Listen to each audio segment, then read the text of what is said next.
บางคนบ่ฮู้เนาะว่าคือไว้สะดวกแต่บางคู่เว้าแม่งเขาก็เคยเว้าผู้ชายก็มีประจำเดือนนะแต่มื้อนั้นเราไปถ่ายแป๊บหนึ่งคือประจำเดือนอะนะแป๊บแต่ว่าคิดว่ามันเดือนสาวบ่แม่นคันเขาว่าเจ้าเหี่ยวๆน่ะบางเทื่ออาจปิดนิดหนึ่งจะบ่ฮู้น้ำเหี่ยวเจ้าน่ะอันนั้นบางเทื่อก็ลงน้ำมันสิว่าเขาถ่ายอะนะแล้วก็คือว่าเลือดมันที่อันน่ะแต่พวกเจ้าบ่เห็นบางเทื่อก็น้อยเดียวซั้นนะจนคือคือประจำเดือนอะเนาะเรารู้สึกอยากเพลียแล้วก็กินหยังใส่ก็บ่น่าว่าแซ่บสวงเฮาเว้าออกกันว่าคือคนนั้นมันรู้กันโอ้เพลียแล้วก็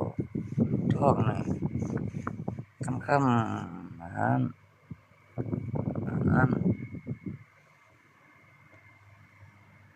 คันแข้งขาก็คือว่าเบ่งๆจังได๋นะมื้อนั้นเอาเบ่งกว่านี้มื้อนี้บ่เบ่งแล้วก็ออกที่ว่าเฮาเว้าออกแล้วมันวิดแท้นั้นก็แพ้อาหารก็กินหยังคือว่าอยากอาเจียนจักหากตอนนี้เราผู้หญิงทดลองเบิ่งเนา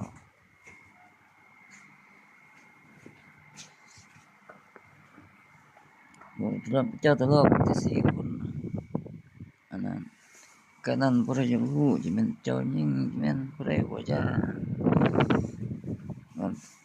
ว่าโอ้คันเฮาก็มีเวรมีกรรมแตะกี้เราเคยเป็นเนื้อคู่บ่ซั้นนะเพิ่นร้องขอคือคนท้องนั่นอันนั้นคือคนมานลูกฉะนั้น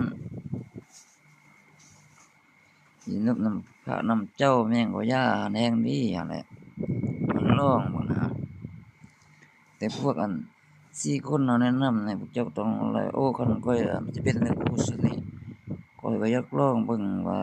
ข้อยคือคนมานลูกคือคนแพ้ท้อง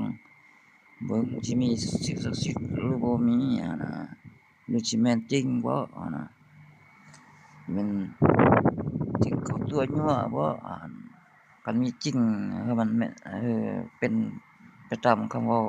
คือคนมันท้องมันไส้